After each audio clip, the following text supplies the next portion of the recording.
Été élu par les Camerounais le 12 octobre, Issa Chiroma Bakary revendique la victoire après la présidentielle de dimanche au Cameroun. Le candidat du Front pour le salut national du Cameroun s'est exprimé depuis Garoua, son fief dans la région du Nord. L'ancien ministre appelle les forces de défense et les institutions à respecter ce qu'il considère comme la volonté du peuple souverain. Le gouvernement condamne et annonce une réaction ferme. Par le communiqué du ministre de l'administration territoriale, agent du gouvernement dans le processus électoral qui porte à la connaissance de l'opinion nationale et internationale les faits d'une extrême gravité posés par M. Issa Chiroma Bakary, candidat à la présidentielle du 12 octobre 2025.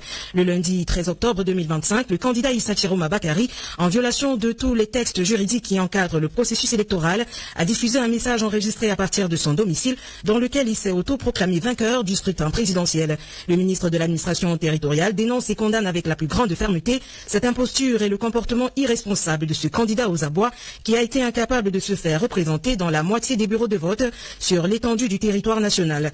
Dans sa démarche conspirationniste et anti-républicaine, le candidat Issa Chiroma Bakary cherche à perturber le processus électoral qui se déroule normalement. Ce candidat véreux tente de mettre en exécution un plan diabolique savamment planifié avec ses réseaux occultes au pays et à l'étranger visant à mettre le Cameroun à sang et à feu. C'est le lieu de rappeler que le vendredi 10 octobre 2025, sur la base d'informations concordantes fournies par les autorités administratives, le ministre de l'administration territoriale avait tenu un point de presse au cours duquel il informait l'opinion publique qu'un candidat au scrutin présidentiel avait l'intention de terminer la campagne électorale dans sa région natale avec un agenda caché, à savoir se proclamer vainqueur du scrutin présidentiel au lendemain de la fermeture des bureaux de vote. Le MINAT avait précisé que ce candidat, en complicité avec des officines occultes locales et étrangères, avait mis en place un réseau de plateformes pour soi-disant recenser les résultats du scrutin et les proclamer au mépris des instances compétentes. Le ministre de l'administration territoriale voudrait assurer la communauté nationale et internationale que le processus électoral en cours ira à son terme, conformément aux dispositions légales sans la moindre perturbation. La composition de la Commission nationale de recensement général des votes sera constatée incessamment par le Conseil électoral des l'ECAM en application des textes en vigueur et se mettra aussitôt au travail. À l'issue de ces travaux, la Commission transmettra son rapport au Conseil constitutionnel, seule habilité à arrêter et proclamer les résultats du scrutin présidentiel du 12 octobre 2025. L'ordre public sera assuré, maintenu et renforcé sur l'étendue du territoire national afin que le processus électoral soit conduit sereinement à son terme. L'attitude irresponsable et arrogante du candidat Issa Chiroma Bakary sera traitée le moment venu avec rigueur et fermeté. Ce candidat véreux devrait se rappeler qu'avant lui, certains candidats avaient posé des actes similaires lors des scrutins de 1992 et 2018 sans parvenir à leur fin. Sa tentative de créer le désordre dans notre cher et beau pays est vouée à l'échec total. En tant qu'ancien membre du gouvernement, le candidat Issa Chiroma Bakary doit se rappeler cette déclaration emblématique du chef de l'État, son Excellence Paul Biya, je cite, « Il ne faut pas jouer avec le Cameroun ». Il convient de souligner que le ministre de l'administration territoriale a accrédité 5 575 observateurs nationaux et internationaux déployés dans les 10 régions le jour du scrutin. De l'avis de ces observateurs, le scrutin présidentiel s'est déroulé sans incident majeur sur l'ensemble du territoire national. Certains ont relevé dans leur rapport transmis à nos services que les quelques irrégularités constatées ça et là ne sont pas susceptibles de modifier les résultats du vote, encore moins la sincérité du scrutin du 12 octobre 2025. Le ministre de l'administration territoriale rassure l'opinion nationale et internationale car quant à la détermination du gouvernement à maintenir l'ordre public et à assurer la protection des personnes et de leurs biens avant, pendant et après le scrutin présidentiel en exécution des très hautes directives de son Excellence Paul Biya, président de la République, chef de l'État. En tout état de cause, force restera à la loi. Seul le Conseil constitutionnel est habilité à arrêter et proclamer les résultats de l'élection présidentielle du 12 octobre 2025 selon l'article 137 du Code électoral. Yaoundé, le 14 octobre 2025, signé de Paul Atanga Nji. Le Cameroun doit rester un et indivisible sans prêter attention aux déclarations mensongères de certains candidats qui se livrent à des actes de défiance vis-à-vis des institutions et s'autoproclament vainqueurs de l'élection présidentielle au mépris des règles républicaines. Déclaration du secrétaire général de l'Union des populations du Cameroun UPC. L'honorable Bapoli Pot s'exprimait ainsi au cours d'une conférence de presse donnée cet après-midi au siège du parti à Yaoundé. Le haut responsable du parti a appelé l'État camerounais garant de la sécurité des personnes et des biens à mettre en œuvre tous les moyens nécessaires pour préserver la paix et la stabilité du pays. Je vous propose de l'écouter dans cet extrait de déclaration sélectionné par Coralie Laetitia Emini. Cette élection a démontré aux yeux du monde la maturité politique du peuple camerounais et même de certains leaders de l'opposition camerounaise, tant bien même nous assistons aujourd'hui à certaines dérives qui ont déjà été notées à travers certaines déclarations d'un candidat à la personne d'Issa Chiroma Bakari. Le parti historique, l'âme immortelle du peuple camerounais, tient à rappeler que seuls les résultats proclamés par le Conseil constitutionnel ont une valeur légale. Par conséquent, l'UPC invite les populations camerounaises à garder leur calme, à redoubler de vigilance et de fermeté quant à la sauvegarde de l'unité nationale, l'indivisibilité, la paix et la souveraineté du Cameroun. Le Cameroun attend toujours de savoir qui conduira les destinées du pays pour les 7 prochaines années. Selon la loi électorale, le Conseil constitutionnel dispose de 2 semaines au maximum pour proclamer les résultats officiels de l'élection présidentielle. De quoi nourrir l'impatience de certains électeurs. C'est quand même long. Comme moi, je croyais que ça devait mettre dans les 2 jours, 3 jours, on pouvait avoir les résultats. Mais on attend, est-ce qu'on a le choix? C'est comme une éternité, tu vois un peu, puisque nous connaissons déjà les résultats de chaque région déjà. Oui, donc par conséquent, je ne pense pas attendre 2 semaines, c'est tout à fait normal. Je pense que 2 jours, on pouvait déjà nous donner les résultats des élections, quoi. Tout est possible, il faut qu'on améliore ça. Oui, quand c'est plus long, ça crée beaucoup de doutes. Une impatience que partagent de nombreux citoyens, convaincus que le pays pourrait faire preuve de plus de sérénité, sans pour autant compromettre la transparence du processus. Avec l'Internet, aujourd'hui, là, les choses sont devenues très faciles. Donc, par conséquent, on peut le faire dans 2 jours. On peut améliorer, on peut vraiment améliorer. Pourquoi? Moi, je vois souvent en France en 2 jours, donc, quelques moins de 48 heures après, le visage du président affiché. Est-ce qu'on n'a pas d'ingénieurs au Cameroun capables de nous apporter cette technologie? Mais pour d'autres encore, la loi reste la loi. Ces citoyens appellent à la retenue et au respect du calendrier établi par les institutions chargées des élections. Ça a été décidé par les parlementaires, ça a été voté, le président l'a promulgué. Non, c'est normal, je dirais réglementairement régi. Nous devons simplement suivre et attendre. Qui réclament plus de rapidité ou défendent le respect des délais dans la proclamation des résultats, tous convergent néanmoins vers un même idéal, celui d'un résultat sincère qui traduit fidèlement la voix du peuple. Nous vous le disions en titre, un jour après le scrutin du 12 octobre dernier, Issa Chiroma Bakari revendique sa victoire. Le candidat de l'opposition dit être en possession des procès-verbaux qui confirment son écrasante victoire face au candidat sortant Paul Biya. Dans la vidéo qu'il a enregistrée dans la nuit de lundi à mardi, l'ancien ministre porte-parole du gouvernement attend aussi les félicitations du candidat du RDPC. Plus de précisions à suivre dans ce reportage de Dallas Tiana et Achille Kamga. Dans un boubou de couleur jaune-or et blanc, chéchia sur la tête, assis devant le drapeau national et la photo officielle de circonstance, que Issa Chiroma Bakari s'est adressé à ses compatriotes. Dans cette vidéo tournée dans la nuit de lundi à mardi, le candidat du FFNC à la présidentielle d'octobre 2025 revendique sa victoire. Ces résultats m'ont profondément ému.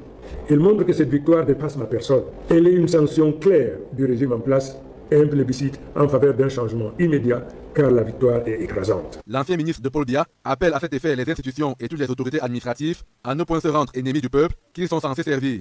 Le temps de la peur, de la manipulation et des faux calculs est révolu. Le seul camp qui compte aujourd'hui, c'est celui du Cameroun. À nos forces de défense et de sécurité, je rends hommage pour votre loyauté. Je vous appelle à rester du côté de la République et de la paix.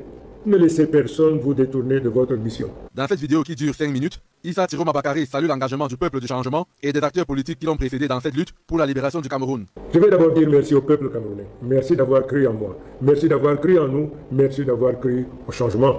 Ma reconnaissance va aussi à tous les hommes, à toutes les femmes qui ont mené ce combat avant moi. Issa Chiroma Bakari attend un ultime geste du régime en place et de son chef pour définitivement consacrer la crédibilité du processus électoral qu'il a conduit, selon lui, à la tête du pays. Nous demandons au régime en place de faire preuve de grandeur et d'honorer la vérité des urnes par un geste attendu. Ce coup de fil de félicitations qui démontrera la maturité politique de notre nation et la force future de notre démocratie. Pour l'heure, la loi en vigueur en matière d'élection présidentielle donne jusqu'au 27 octobre au Conseil constitutionnel pour proclamer les résultats officiels de l'élection présidentielle du 12 octobre 2025.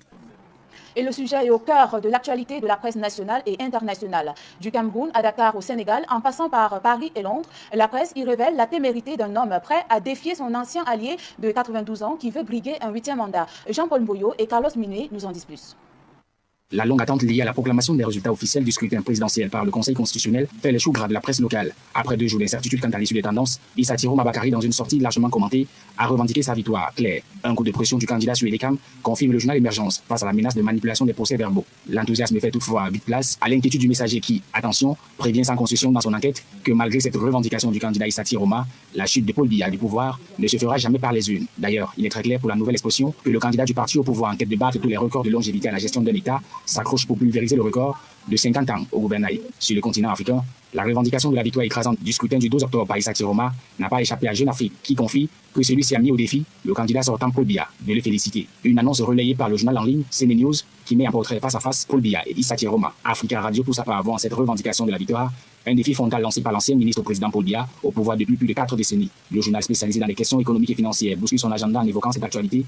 En France, le Parisien, en reprenant les propos du candidat de l'opposition, assure que nous avons écrit l'histoire et ajoute que l'ancien ministre de Paul Biya tente de ravir au trône de son ancien allié, avec preuve à l'appui, venant des procès-verbaux des différents bureaux de vote. De Mediapart au Dauphiné, la revendication de Issa Chiroma est perçue comme une défiance du président sortant, 2 semaines avant la proclamation des résultats officiels, a renchéri le célèbre journal Libé. Même son de cloche pour le journal Le Monde, qui rappelle que le candidat de l'opposition promet de publier un rapport détaillé par région pour appuyer sa revendication. Le Monde arabe est informé par la voix du journal Al Jazeera de cette revendication du candidat qui clame sa victoire, tout en invitant son concurrent, le président sortant, à faire montre d'élégance démocratique en considérant sa défaite. En attendant la suite des événements, les agences de presse Reuters et l'AFP soutiennent que la revendication de la victoire par Chiroma est adossée à la vérité des urnes et qu'elle mérite d'être respectée. Un nouveau déploiement massif des forces de l'ordre et de sécurité s'opère à Garoua, capitale de la région du Nord Cameroun. La ville se militarise de plus en plus quelques heures seulement après l'annonce par Issa Chiroma Bakari de sa victoire au scrutin présidentiel du 12 octobre dernier. Nos reporters Cédric Ding et Danny Warren 2 nous décrivent l'atmosphère dans une cité désormais sous forte surveillance policière et gendarme.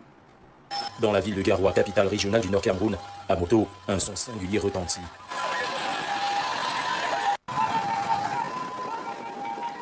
À leur passage, ils suscitent la curiosité, comme ici au lieu-dit fédéral. Les forces de maintien de l'ordre sortent les muscles. Exceptionnellement, nous avons pu filmer leur déploiement.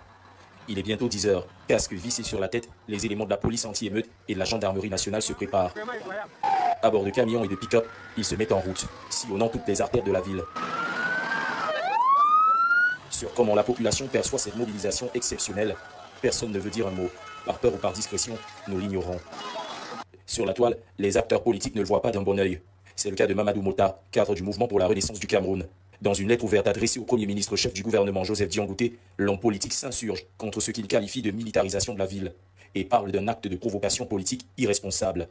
Pendant ce temps à Garoua, les principaux carrefours sont quadrillés par les forces de maintien de l'ordre. Ici, à Yelwa, comme dans beaucoup d'autres quartiers de la ville de Garoua, le calme règne, mais pour beaucoup qui s'expriment sous cap, c'est un calme précaire en attendant le jour fatidique de la publication des résultats du scrutin du 12 octobre dernier. Depuis la ville de Garoua, dans la région du Nord, pour Equinox Télévision, envoyés spéciaux, Danny Warren 2 et Cédric Ding.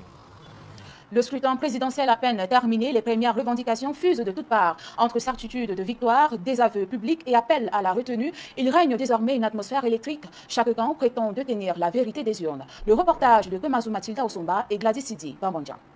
Au lendemain de l'élection présidentielle du 12 octobre, le Cameroun vit une véritable guerre de tendances. Responsables politiques, intellectuels et acteurs de la société civile se livrent à une bataille d'interprétation, chacun proclamant son vainqueur. Sur les réseaux sociaux, le ministre du Travail et de la Sécurité sociale, Grégoire Orona, a affirmé dans un post Facebook « Issa Chiroma Bakari, le candidat du FSNC, n'a pas remporté le scrutin. Il assure que son camp, le RDPC, détient les procès-verbaux de l'ensemble du territoire, contrairement au FSNC. Au RDPC, nous restons sereins, sachant que nous avons eu des représentants dans l'ensemble des plus de 31 000 bureaux de vote sur l'ensemble du territoire national. En français facile, Chiroma n'a pas gagné et il n'a pas les PV. C'est en pleine conférence de presse tenue à Yaoundé que Denis Emilian Atangana, dont le parti avait investi Hiram Samuel Iodi, a lui aussi déclaré Paul Biya vainqueur de l'élection. Au regard du déroulement de cette campagne électorale et des premières tendances issues des urnes, il n'y a aucun doute que le candidat du RDPC, M. Paul Biya, ait encore remporté cette élection présidentielle. Le RDC a investi un candidat à cette élection présidentielle dans sa posture constante des partis politiques républicains, prend acte et félicite le président élu, M. Paul Biya. Une prise de position aussitôt désavouée par son propre candidat, Hiram Iodi, qui s'en est publiquement désolidarisé. Une telle démarche confirme une fois de plus le désaccord et la furie du président du FDC qui, depuis plusieurs semaines, exerce une pression exacerbée pour pousser le candidat à se rallier au régime, ce à quoi nous avons opposé un refus ferme. Je confirme solennellement que nous nous constatons et ne tenons pas la victoire du régime au pouvoir.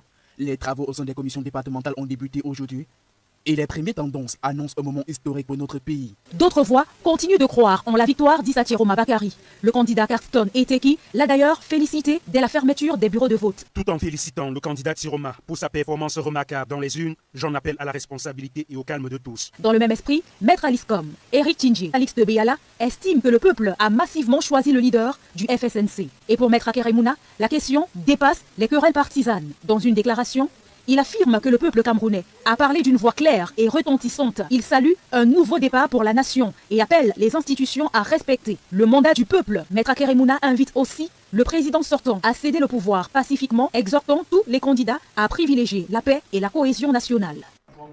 Processus électoral et dérives médiatiques, le Conseil national de la communication jouerait-il le jeu de certains médias? Malgré l'interdiction officielle, certains médias camerounais ont diffusé des résultats partiels peu après la clôture du scrutin présidentiel. Le Conseil national de la communication, pourtant garant de la régulation, a réagi avec prudence, se contentant d'un avertissement général adressé aussi bien aux médias qu'aux utilisateurs des réseaux sociaux. Le point avec Cédric Chouna et Kevin Thiogo.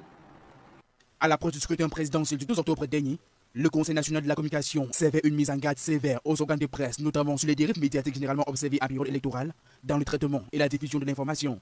Le gendarme des médias a été formel, interdisant particulièrement la diffusion des informations pouvant altérer la sérénité du processus électoral. Une mise en garde foulée au pied par certains médias qui, le jour même des élections, se sont fondus en direct dans la publication des tendances dans des bureaux de vote. Le cas de la télévision Vision 4. 110 votants, le RDPC récolte 308 et une abstention de 2. Donc un vote sans appel pour le RDPC de 100% dans le bureau. Face à cet affront, le Conseil national de la communication réagit.